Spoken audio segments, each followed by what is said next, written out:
hati yang mulia. Hanya ku temukan di dalam-Mu, Yesusku. Pujian dari hatiku selalu di setiap waktuku.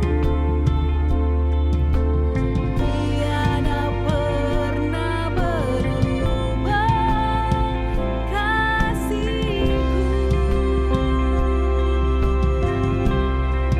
Karya terbesar dalam hidupku, pengorbanan-Mu yang selamatkanku. Engkaulah harta yang tak ternilai, yang ku miliki dan ku hargai.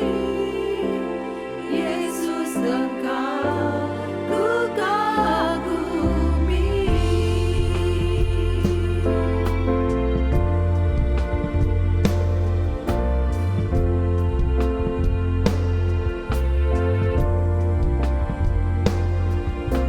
Kasih yang terindah, hati yang mulia, hanya ku temukan di dalam-Mu, Yesusku. Pujian dari hatiku selalu di setiap waktuku. Tiada pernah berubah kasih-Ku. Karya terbesar dalam hidupku, pengorbanan-Mu yang selamatkanku. Engkaulah harta yang tak ternilai, yang ku miliki dan ku hargai. Yesus, Engkau ku kagumi.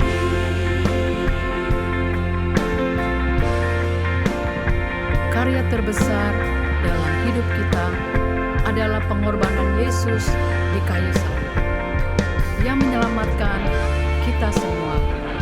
Oleh karena itu, pagi ini saya mengajak kita semua mengagungkan Dia, Raja di atas segala raja, Tuhan di atas segala tuan. Hosanna.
Amen. Amen. Praise Yesus, kau God. kukagumi. Kau kukagumi. And thank you, Lord. Thank you, Lord. For all these for ladies all and this this Pak Ben, thank generation you. that is worshiping the Lord Yeah. together. You have something to offer to the world for the love of God. Praise Praise God. Praise God. Thank you, Pak Ferry, and Hallelujah. all Othniel and Henry, and I heard it's Othniel who arranged the music, and Heru. And Heru. And you know, for this mixing. pandemic time, if you know, we see the Lord is shepherding them, right? Saya mau highlight bahwa if it's not because of this pandemic, kita tidak akan lihat akselerasi yang seperti ini.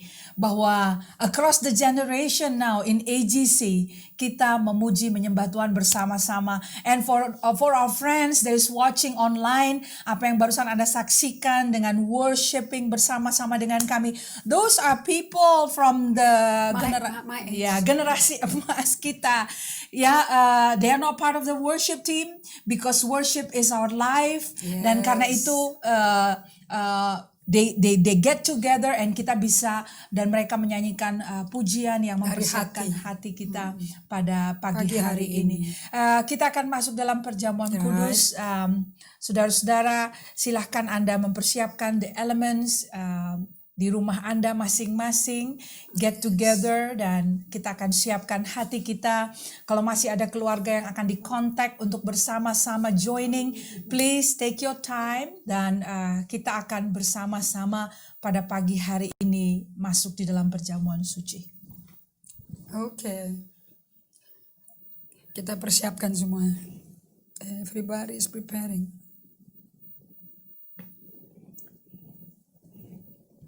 Anda yang sudah siap dengan elemen daripada tubuh Yesus dan darah Yesus, mari kita hormati tubuh yang dipecah-pecah untuk menanggung dosa kita di atas kepala kita. We respect the body of the Lamb of God that was slain. Amen. Kita sambil berdoa ya. And I will lead you, and then you need to realign kembali, arahkan, selaraskan pikiran, niat hati kita kembali ke Tuhan. As we pray. Bapa kami di surga, kami berterima kasih untuk momen yang indah hari ini. Seperti Rasul Paulus katakan, apa yang telah kuteruskan kepadamu, telah aku terima dari Tuhan. Yaitu bahwa Tuhan Yesus pada malam waktu ia diserahkan, dia mengambil roti. So Bapa, pagi hari ini kami mengangkat roti yang betul-betul tubuh-Mu di atas kepala kami. Seperti firman-Mu katakan bahwa setiap kali kita makan roti ini dan minum cawan ini, kami sedang memberitakan kematian Tuhan sampai dia datang kembali.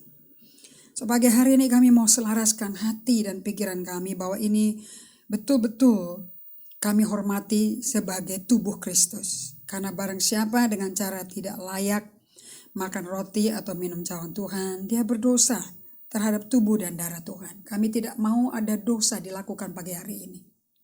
Kami akui ini tubuh dan darah Yesus. So pagi hari ini kami mengangkat dan kami mengucap syukur seperti Yesus mengucap syukur atasnya. Dia pecah-pecahkan dan berkata, ini tubuhku yang diserahkan bagi kamu. Perbuatlah ini menjadi peringatan akan aku.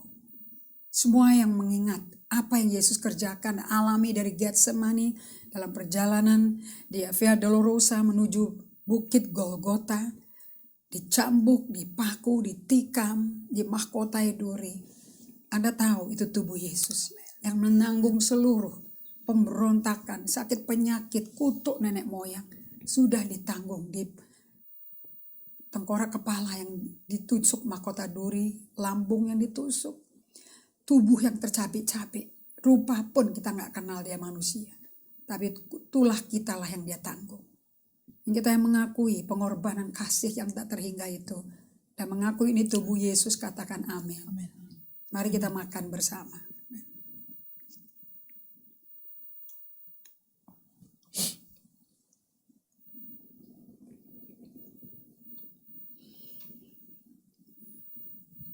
Kita angkat cawan ini dari hati yang menghormati. Demikian juga dia mengambil cawan sesudah makan, lalu berkata, cawan ini adalah perjanjian baru yang dimeteraikan oleh darahku. Perbuatlah ini. Setiap kali kamu meminumnya, menjadi peringatan akan aku. Sebab setiap kali kamu makan roti dan minum cawan ini, kamu memberitakan kematiannya dia dan kebangkitan dia dan kedatangan dia kedua kali. Terima kasih Yesus, karena kuasa kebangkitanmu, Roh Kudus, ini darah berkuasa membasuh seluruh dosa kami dan mengikat kami dalam perjanjian darah yang fresh. Hari ini kami menjadi pengikut Kristus yang berkomitmen lagi Tuhan. Di dalam nama Yesus kita yang mengakui ini darah anak domba Allah. Katakan amin. Amen. Dalam nama Yesus.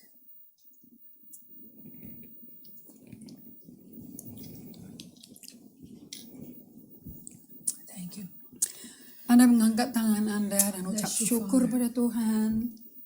Kalau bukan karena tubuh dan darahnya yang dicurahkan buat kita, kemana kita hari ini? Thank you, Father. Terima kasih untuk dipulihkan kembali kami berdamai dengan Allah pencipta kami. Dosa yang memisahkan kami dari Allah telah ditebus oleh darah anak domba Allah. Dan kami masuk dalam perjanjian baru. Perjanjian yang tidak bisa diputuskan, dipatahkan kecuali kami hengkang. Karena darah itu hidup. Dan darah itu masih berbicara sampai hari ini. Itu nyawa Yesus. Terima kasih kau pulihkan kami dalam hubungan kami dengan Engkau Allah Bapa melalui Yesus. Dan oleh hadirat Roh Kudus, hubungan kami hidup dari hari ke hari. Sehingga kami bisa datang ke Tuhan setiap hari dalam solitude and silence. And He is there. Terima kasih Bapa. Dalam nama Yesus Kristus, kami berdoa dan mengucap syukur. Amen. Amen. Amen. Alright, we're going to continue what we shared last week that we did not complete. I think there's such a rich revelation as you read the book and you practice. Kalau nggak dipraktekkan nggak kerasa. Supaya kekayaan yang dialami John Mark Comer, keindahan yang dialami Peter Scazzero sampai memulihkan hubungan suami istri mereka dan pelayanan mereka, kita juga ngalami. Because God is no respecter of people. Okay? Yes, Evelyn. we are in the series of invitation to rest. Jadi ini masih dalam seri dan Anda yang mengikuti pengajaran ini atau belajar bersama-sama dengan kami, not so much mengikuti pengajaran, tapi as we are also learning, kami juga sedang belajar. Maka Anda ada dalam journey itu, kami ajak bersama-sama untuk berjalan bersama kami di dalam memahami hal-hal ini. Nah, dalam invitation to rest, kita lihat bersama-sama minggu lalu as we are studying, bahwa dari Matius pasal yang keempat ayat yang pertama, di situ awalnya ya, Yesus dibawa oleh Roh ke padang gurun untuk dicobai oleh iblis. Dalam bahasa Inggris dibilang, then was Jesus led up of the Spirit into the wilderness to be tempted of the devil. Dia ada di sana karena dibawa oleh Roh Kudus. After the Holy Spirit filled him, he was led by. Dia dipimpin oleh Roh Kudus. Dan tempat pertama yang dicatat oleh Alkitab di sini, that is make known to us, adalah dibawanya atau dituntunnya ke padang gurun. Now, how do you feel if that happened to you? Kalau sebegitu kita dipenuhi dengan Roh Kudus, where would you expect God to lead you? The stage. The stage. Testimony. Signs and wonders. Ya. Nah, But okay. not so with God. Right. Now, I want us to really take it slowly. Kita coba agak lambat ya temponya dalam belajar ini. Saya tahu ini sudah minggu yang ketiga. We are studying this, bagaimana Tuhan pun memuridkan saya dan Apostle Indri. GGA telah menerima beberapa kesaksian dari jemaatnya, even the leaders yang mempraktekkan silence and solitude, which As a pastor, saya sangat celebrate hal ini. Anda, para kawan-kawan kami online, Anda bisa visit GGA Community page. Anda bisa scroll down mungkin setelah live streaming ini dan bisa membaca apa sih yang terjadi di tengah-tengah komunitas GGA and Silence and Solitude. What is that? Nah, ini Anda bisa lihat ya, entah di sini, di platform ini maupun di Instagram. We make sure that these stories are out ya. Karena GGA memang punya cerita. We indeed have stories to tell. Bahkan di tengah pandemi ini bagaimana Bapa Surgawi through His Holy Spirit memuridkan putra-putranya di GGA sehingga we do have stories to tell. Nah, kembali kepada Matius pasal yang keempat. Again, in looking at this slowly, kita melihat bahwa setelah kepenuhan Roh Kudus, saudara, setelah dia dibaptis, Roh Kudus turun atasnya, deklarasi afirmasi secara publik oleh Bapa Surgawi, inilah anak yang kukasihi, kepadanya aku berkenan. Alkitab, the next thing yang dicatat oleh Alkitab adalah bahwa Jesus was led up of the Spirit into the wilderness. Menarik ya? To be alone. Ini tempat pertama yang Roh Kudus bawa dia Amazing, isn't it? to the wilderness. Amazing, isn't it? Amazing, ya. Ke tempat yang sunyi ya. Jadi kalau kita lihat ini di bahasa aslinya, Do you know if this teaching or how the Lord led me to understand the solitude silence rhythm actually is the fulfillment of what God spoke to you, that these people that we will be taught of the Lord. Kita akan diajarkan oleh Tuhan langsung. Unless you're not doing the solitude silence, how can He have the space to talk to us? right? Yesaya 54:13, remember? Ya, nah kita akan rajut pemahaman ini. Makanya dengan segala kerendahan hati saya sampaikan kepada Anda sekalian, not so much calling this as pengajaran, saudara, because we ourselves, kami sendiri juga sedang belajar, diajari oleh Bapa Surgawi bagaimana Dia at times membawa kami ke tempat yang sunyi atau wilderness kami, saudara. So join us in this journey supaya Anda sendiri pun akan mengalami bagaimana Tuhan speak to you directly, and that's what we desire. Ya, itu yang Tuhan janjikan kepada kita. That's your been sharing. Right. That God is the good shepherd. God is a good shepherd, and He will. All your children shall be taught of the Lord. And then we have peace and prosperity. And great shall be their peace, great shall be their shalom. Itu janji yang Tuhan berikan kepada kita dari Yesaya 54 ayat yang ke-13. I've been holding on to that promise, for years. Itu diberikan tahun 2016. I remember sekitar bulan Maret. I wrote it in my journal, and that was the first time I confirmed to her, yes, that is a rhema, God really speak. And kalau orang kenal sama saya, saya adalah orang yang suka bolak-balik buku jurnal yang sudah bertahun-tahun. Saya kenal.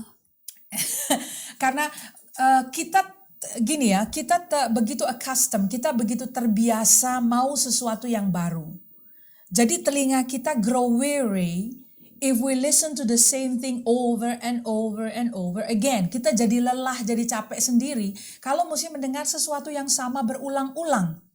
Not realizing that many times God has to repeat what He said to until us something happens over and over, because the way you hear will determine the outcome that you will receive. Nah, hari ini kita akan belajar itu juga, saudara, karena rupanya penting sekali gereja Tuhan untuk masuk ke wilderness in order to be trained by God, untuk bisa dilatih oleh Tuhan mendengar. Nah, kenapa penting sekali mendengarnya dan mendengar di tempat yang sunyi? Oh ya. Kalau Anda belajar is the Shema of Israel, ya, cara Israel hear the Lord. Nah, itu penting sekali.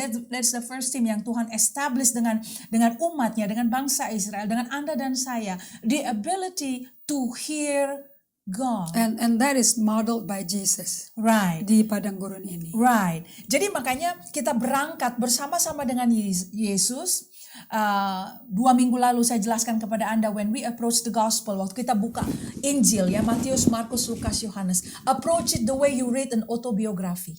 Ya, kita approach itu seperti kita membaca biografi mungkin ya, biografi karena penulisnya adalah Matius, Markus, Lukas, Yohanes ya, even though they are inspired by the Holy Ghost. Penulisnya adalah 4 orang itu. Approach it as you read a biography. Siapa yang suka baca biografi ya? I collect some. I like to read biography. Saya suka nonton juga biografi. Ya, kalau tidak yang ditulis Cokroaminoto. langsung. Kalau sama Apostle Indri, kita lihat yang versi film. Karena sometimes buku-buku biografi itu suka tebal-tebal begini, unless you like to read pages yang 1000 lembar, ya mungkin pakai versi film aja gitu loh. Tapi in reading, kita bisa melihat liku-liku perjalanan seseorang. The high and the lows, and the why the person menjadi orang yang great. Amazing. Ya, I like to hear this. Mem, jangan iseng ya. Now let's see. Saya perkenalkan kata eremos ya. Eremos adalah wilderness dan itu ternyata juga adalah a desolate place memang, lalu solitary, tempat yang sunyi, yang sepi. So we want to focus on the desolate or solitary. Right. Nah, beberapa ayat yang menjadi referensi, please look it up and write it down in your Bible again. Ya, di situ eremos adalah kata yang juga digunakan di dalam ayat-ayat berikut ini. So, kalau sampai ada orang tanya, what is the Bible reference? Anda bisa hadirkan referensi ayat-ayat ini. Ya, Matius 14 ayat 13. Ya, setelah mendengar berita, Yesus menyingkir dari situ, hendak mengasingkan diri dengan perahu ke tempat yang sunyi. Waktu lagi dicari orang banyak. Ya. Lalu ayat 35 Markus 1, pagi-pagi benar waktu hari masih gelap, ia bangun dan pergi keluar kota, pergi keluar. Ia pergi ke tempat yang sunyi dan berdoa di sana. Lihat, dari tengah kerumunan orang banyak, waktu lagi dicari-cari orang, dia pergi ke tempat yang sunyi. Waktu pagi-pagi benar, dia pergi ke tempat yang sunyi. Nah, look at that rhythm. Ya. So this morning is important for some people yang nggak bisa bangun pagi ya. Yes. Lalu di Markus 6 ayat 31, ia berkata kepada mereka, no, he invite people to have that pace, to have that rhythm, ya. Marilah ke tempat yang sunyi supaya kita sendirian dan beristirahatlah seketika.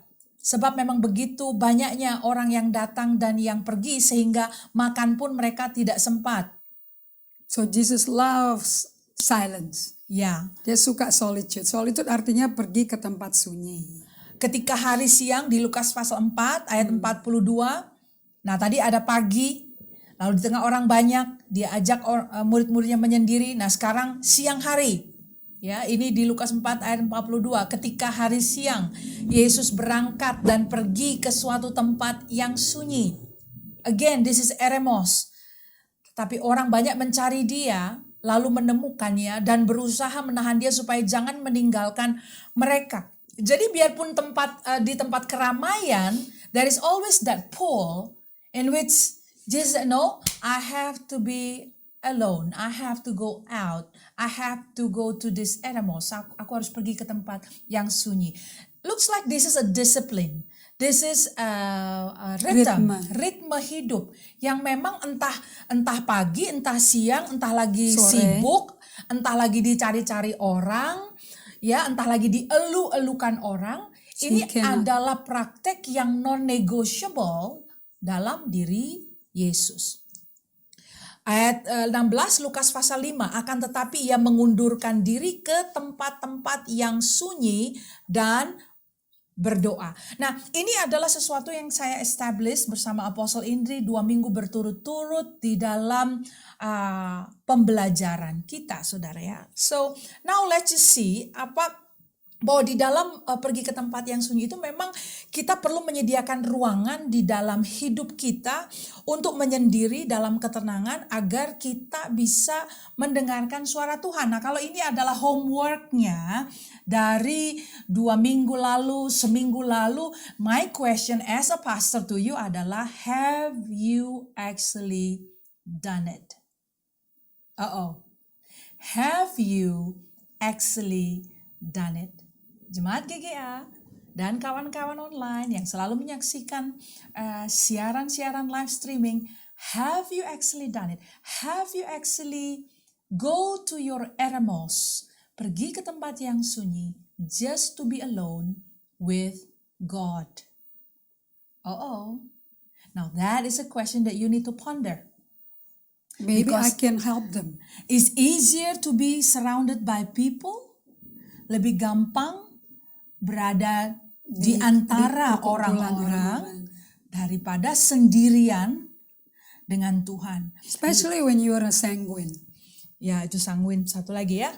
It's beautiful creation of God, sanguine. Because they can enjoy God when you landed in that sweet spot with God. Itu sekarang kerja dengan orang yang melankolis, yang agenda minded, yang lagi ngeliatin saya. Itu, Aku mau liatin lagi lebih dalam. nah, saya tuh belajar. Karena saya nggak bisa ngerubah orang. Jadi agendanya Pastor If saya mesti tahu. And then from there on, kalau yang pagi kan Pastor If nggak ada gangguan sama saya. And to you too. Because like 4 a.m. in the morning, itu waktu Markus 1:35, waktu masih gelap kok. Yesus nggak untel-untelan di selimut. Keluar. Bisa ke kebun. Even though you stay in apartment, you can still walk around the empty common area. Nggak ada masalah. Oh, you can just stay in your Nah, tapi yang pas tengah hari itu loh. Yang Lukas 4:42, yang Lukas 5:16, itu siang hari bodong.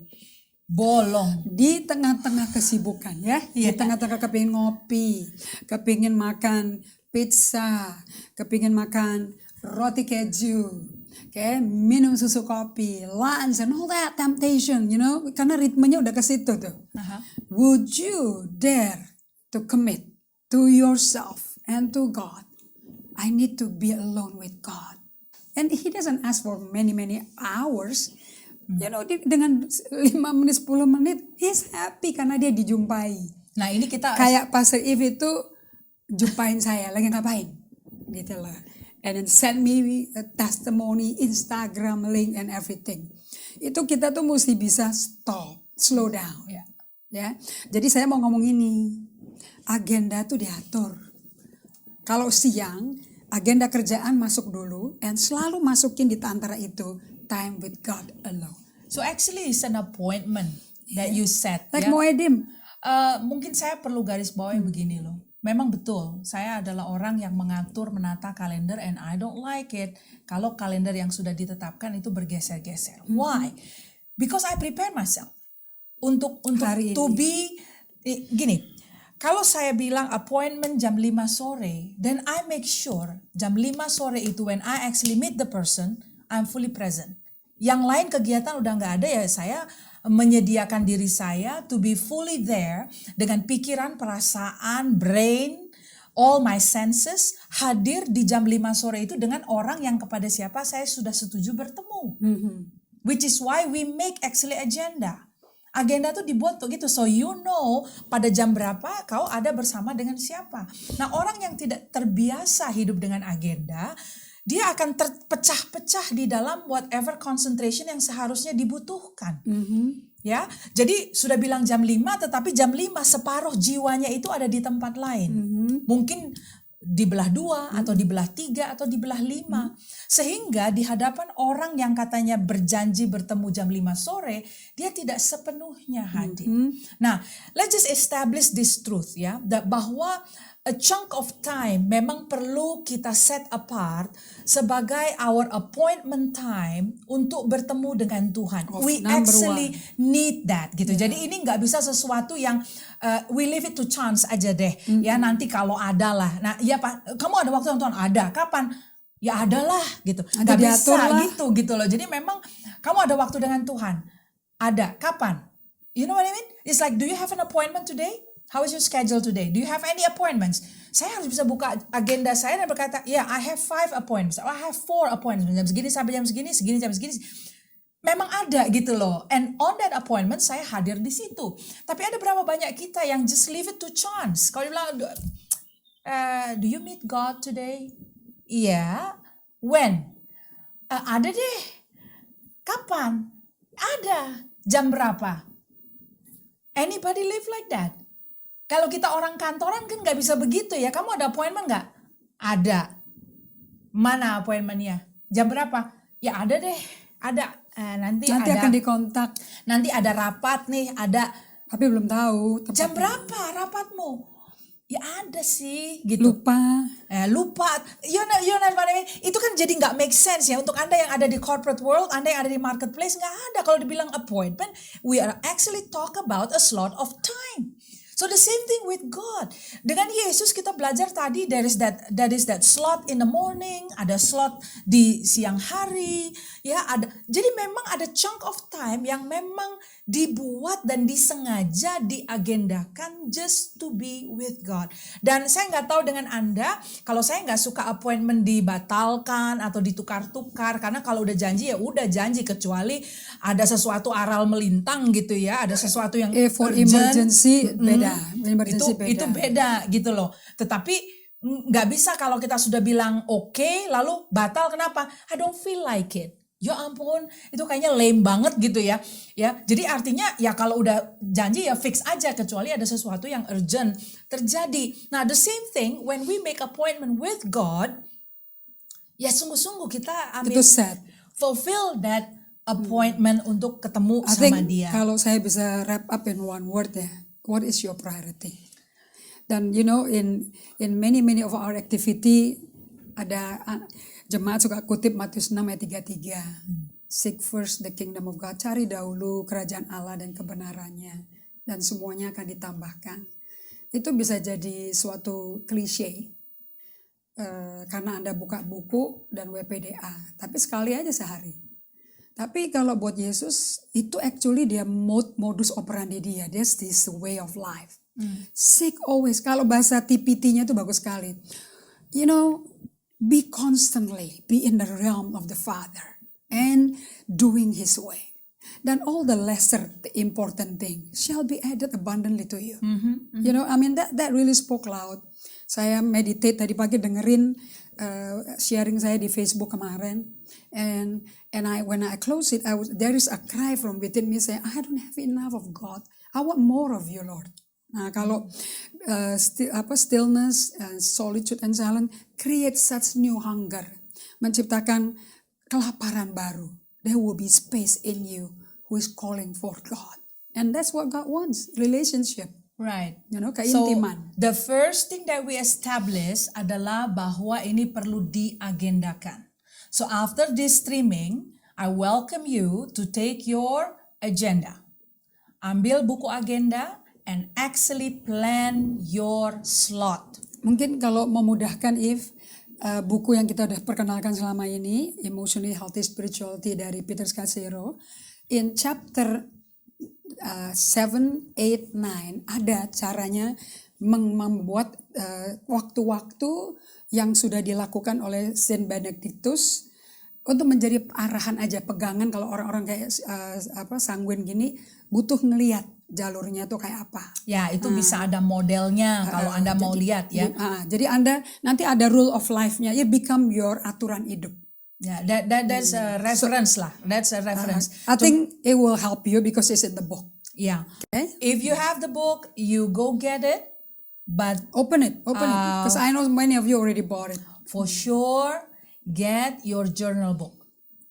Get your agenda. Sama seperti kita bikin appointment dengan our director, our supervisor, our manager, our client and customer. Now, slot your time to actually be with God. Dan ini perubahan hidup ya. Dan ini perlu Exercise. memang ya.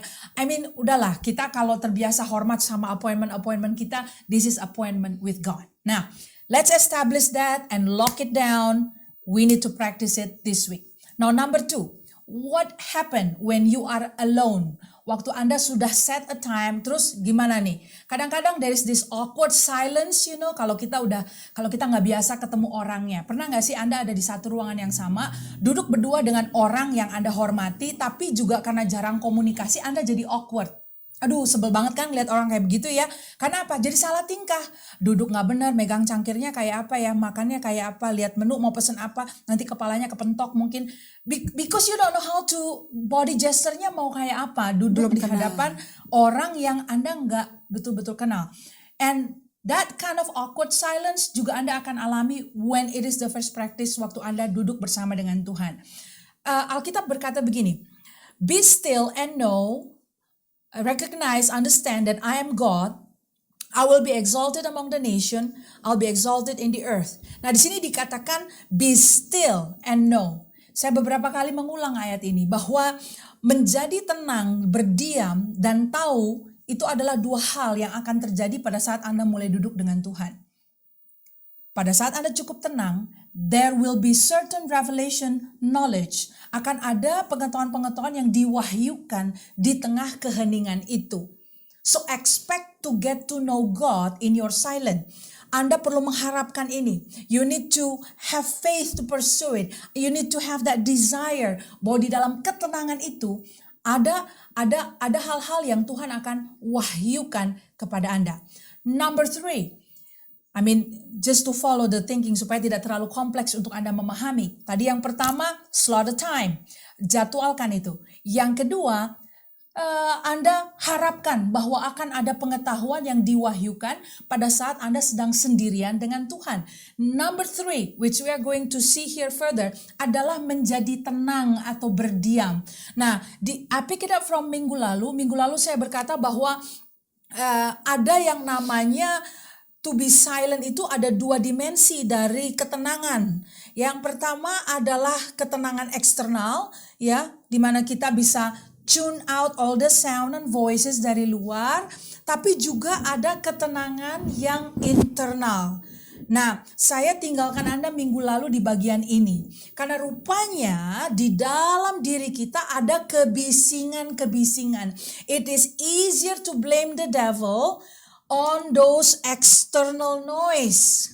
Tapi seringkali external noise itu kita gunakan to drown out the internal noise. Jadi kita pakai suara kebisingan dari luar untuk meredam. Menenggelamkan. Peredam suara, tahu nggak tuh peredam suara tuh? Meredam suara kebisingan yang ada di dalam diri kita.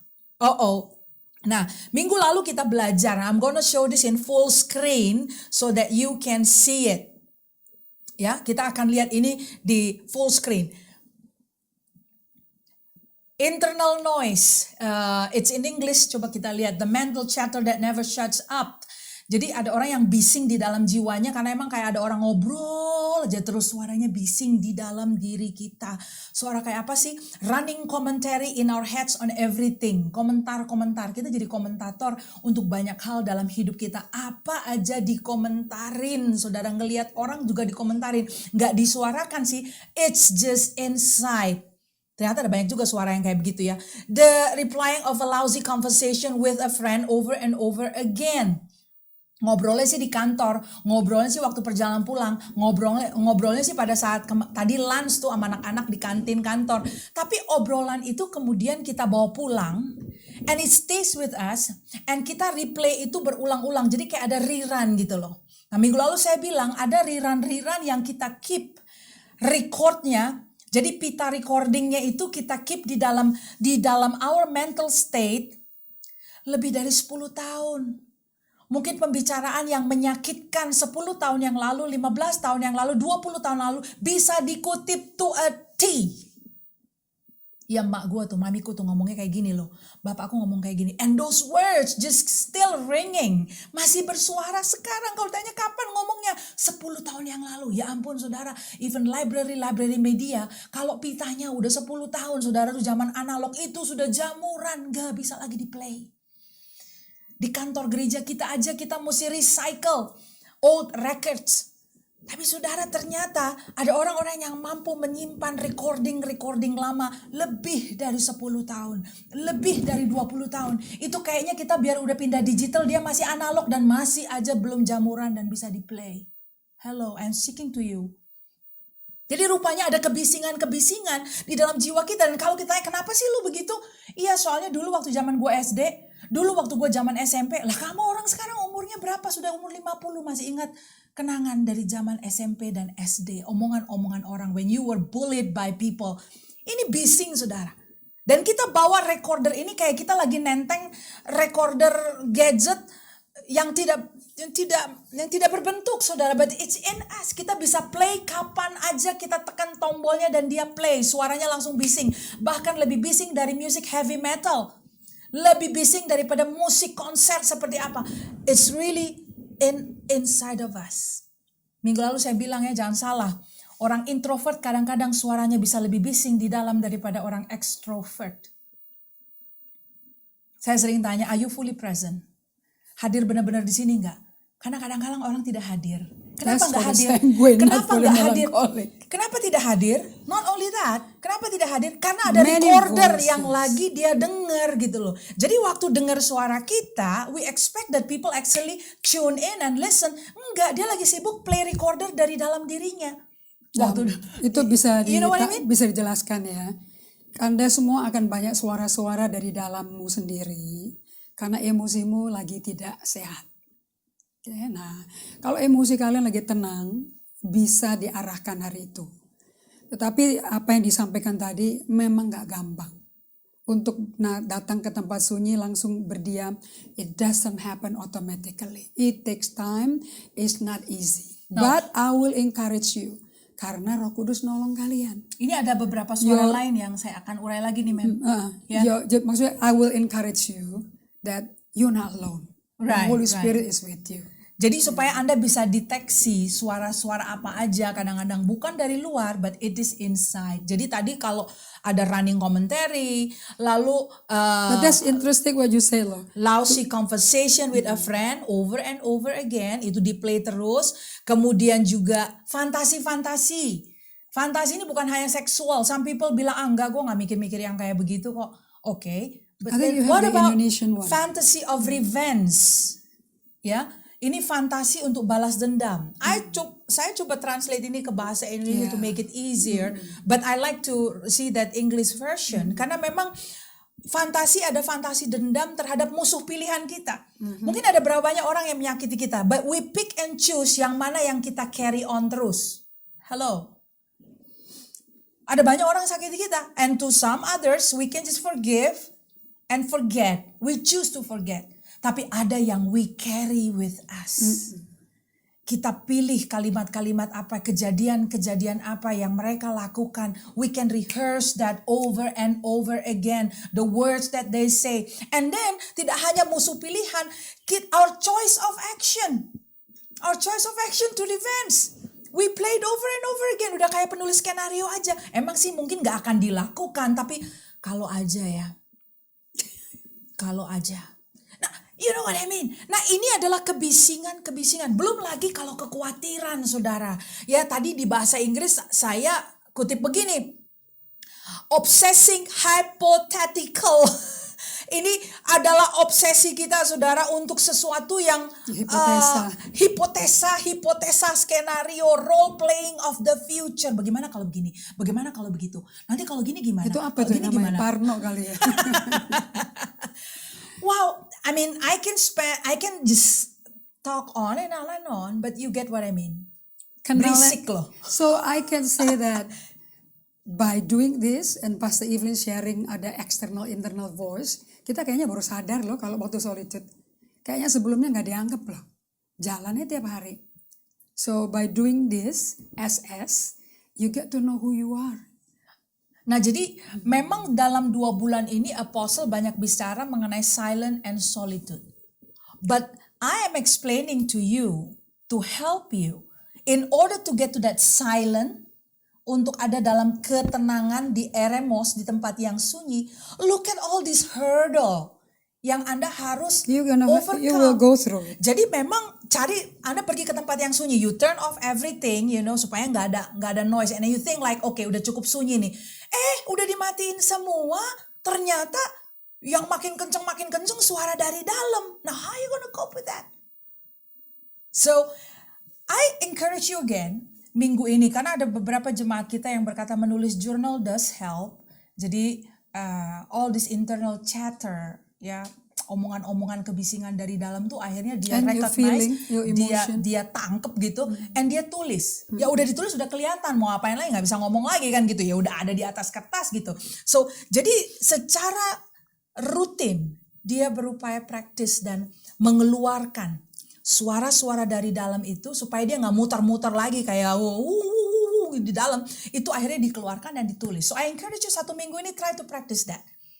Slow the time, and kalau masih bising dari dalam, tulis. Kamu ngebisingin apa sih? What kind of voices yang selama ini mengganggu Anda? Setelah suara-suara eksternal itu di-reduce bahkan dimatikan, ternyata dari dalam akhirnya kedengeran. Jadi kan selama ini ternyata suara dari luar Anda gunakan untuk meredam suara dari dalam. Hello? Ini kalau belum sampai ke tempat yang sunyi belum ketahuan, saudara. Anda mesti ada di tempat yang sunyi, cukup sunyi sampai akhirnya, kok masih bising juga. Tapi anehnya bukan bising karena stereo, Anda masih mainkan iPad Anda atau gadget Anda. Cuman suara dari dalam dong, lebih ngeri hidup dengan suara dari dalam itu, saudara. Kebisingan dari dalam. Nah ini Anda keluarkan, write it down. Apa sih yang gue dengerin selama ini? Write it down. And let's see, begitu difilter. And then you finally get that sheer silence. Now, di dalam sheer silence itu apa yang akan terjadi? Let's just see here, saudara. I'm going to show this one slide untuk lihat bersama-sama before we close down. Tuhan Allah telah memberikan kepadaku lidah seorang murid supaya dengan perkataan aku dapat memberi semangat baru kepada orang yang letih lesu. Setiap pagi dia mempertajam pendengaranku untuk mendengar seperti seorang murid. Di sini dikatakan he wake morning by morning, he waken mine ear to hear as the learn, mendengar sebagai seorang murid. Ini minggu depan kita akan sambung untuk pelajari karena mendengar di sini adalah syama. Saya pernah ajarin pada saat kita masih bertemu tatap muka bahwa arti kata syama adalah juga obedient. Jadi ternyata listening and obedient, mendengar dan mentaati adalah dua hal yang satu, yang sama, saudara. Which is why Yesus dibawa ke padang gurun untuk dilatih mendengar. Dia modelkan kepada kita, not that because he cannot listen and obey, but he need to set the course untuk gerejanya ikuti. Untuk Anda dan saya, orang percaya di dunia modern dengan segala tingkat kebisingan DB yang tinggi, bisa melihat patron kehidupannya, bahwa di tempat sunyi itu, you will learn to hear, because at the end, ultimately, you will learn to obey. Anda perlu belajar taat. We want to wrap up pelajaran ini di sini dan kita akan pick it up minggu depan. Apostle Indri will be sharing more on the dynamic of hearing in the sheer silence. Karena ada nabi-nabi perjanjian lama yang justru mendengar Tuhan di dalam kesunyian. Saya ingin mengajak Anda semua berdoa, saudara, pada hari ini and pray that this revelation will move you into action, to actually untuk betul-betul mengambil agenda Anda dan slot your appointment time bersama-sama dengan Tuhan. Let's pray. Bapa Surgawi, dalam nama Yesus, kami mengucap syukur untuk firman-Mu pada hari ini. Aku berdoa, whoever listen to this word, Lord, siapapun yang mendengar sharing ini, that they will be moved by God. Mereka digerakkan oleh Tuhan, bangkitkan desire dalam hati mereka to actually come and be with you. Untuk mau beranjak dan berduaan dengan Tuhan. Seperti Yesus modelkan kepada kami, Bapa. Justru di saat seperti ini, kami desperately need your guidance. Kami sangat membutuhkan arahan-Mu, pimpinan-Mu, that we can dance with you, walk in step with you, berjalan dalam derap pacing langkah yang sama dengan Tuhan. We cannot do that kalau kami tidak mendengar Engkau. Hari ini aku berdoa, jamah telinga kami, pertajam telinga kami untuk bisa mendengar Engkau di tengah kesunyian. Terima kasih Bapa Surgawi. Terima kasih that you ministering to your church this morning. Amen. Thank you so much, Father. Dalam nama Yesus kami berdoa. Amen. Amen. Amen. Time flies. Yes, time flies when you get that revelation. It's time to honor God with the offering, ya. Yes, ma'am. Please go ahead. Well, we are so blessed, and I'm so blessed to see many of you, betul-betul tangan Tuhan ada di kalian. Even my mom excited, banyak pesanan makanan dia. Saya nggak pernah lihat mama-mama 91 tahun jam 6:30 pagi udah di order 5 porsi, 6 porsi, you know, she's so excited. Jadi mami saya tuh nggak kerasa 91. Hanya fisiknya kalau agak pelan ya, nah dia baru sadar. Dia betul-betul menghidupi age is just a number. Pas saya Evelyn lagi niru, close up. And yang satu hal yang kita pelajari that we always after the session, Mami Cora selalu persiapkan persepuluhannya dan persembahan khususnya. Dan makanya keluarga, kehidupan Mami sendiri dipelihara Tuhan. Okay? So why don't we follow the example of the senior? Dan Tuhan juga memberikan pada kita. Saya tahu banyak kesaksian bisnis-bisnis baru datang kepada jemaat kita, right? Ya, di layar monitor Anda saat ini Anda bisa lihat QRIS untuk persembahan khusus dan perpuluhan. Kita melihat betul ada kesaksian dari jemaat bagaimana justru di masa pandemi ini ada promosi, ada new businesses, dipercaya untuk influence yang lebih besar. Kita percaya firman Tuhan gak pernah kembali sia-sia. So, siapkan persembahan Anda and we are going to bring it before the Lord, berdoa untuk memberkatinya. So, you prepare your gadget and scan it, gitu ya. I'll do it after this. Father, we thank you untuk opportunity to always honor you. Ini adalah momen kami menghormati Engkau, bahwa Engkau sumber segala-galanya bagi setiap domba-dombamu. Kau Allah yang tidak pernah membiarkan kami kekurangan. Bahkan Kau selalu takarannya berkelimpahan. Amin. Kami tabur, makanya kami tuai dalam kelimpahan. Walaupun kami berjalan dengan mencucurkan air mata, kami pasti, kata Engkau, firman-Mu berkata, pasti kita akan tuai berkas-berkasnya. Yes, Lord. Terjadi di musim pandemi krisis ini. Father, kita lakukan ini because we obey, because we hear from you. Thank you Jesus. Dan kami berikan apa yang menjadi milik-Mu, persepuluhan itu. Thank you untuk tingkap surga terbuka. Dan hadirat-Mu menyentuh semua benih yang kami tabur untuk COVID-19, tanggap COVID, bagi orang yang kekurangan, bagi pekerjaan penginjilan online ini, bagi pembangunan tubuh Kristus, bagi saudara seiman kami, every seed akan kembali pada setiap umat-Mu yang menghormati Engkau dan mencintai Engkau 100 kali lipat ganda. Kami berdoa di dalam nama Yesus Kristus. Amin. Amen. Amen. Now before we sign out, beberapa resources yang Anda bisa peroleh untuk Anda bisa turut belajar firman Tuhan. And practice the invitation to rest. Right. Adalah emotionally healthy spirituality. Masih available dan Anda bisa peroleh. Kawan-kawan online, please join AGC, bergabung dengan kami komunitas GGA untuk bisa praktek silence and solitude. Peter Scazzero banyak mengajarkan ini dari bukunya. Lalu juga ada versi leadernya, ya, emotionally healthy leader, because you are also a leader in some sphere of in your influence. own life, you can Ya, be able to lead your life. life. Ya, Anda juga memiliki influence di sana. So you can learn that untuk musim saat seperti ini. How to be a healthy leader, Right. emotionally. Yes. Yeah. Thank you so much. And Life Bookstore is waiting for you. Ya, kawan-kawan dari Life Bookstore akan bisa menolong Anda segera Thank pada you. hari ini. Okay, we come to the end of this live streaming. Thank you for the media team dan juga kawan-kawan yang serving online bersama-sama dengan And Pak kami. Ben say thank you to us. I say thank you to you too to making a step of faith. Yes, you know? yes. Beautiful voice. Praise God. So sampai ketemu minggu depan. Stay healthy, stay safe, and keep the fire of the Holy Ghost. God bless you. Bye.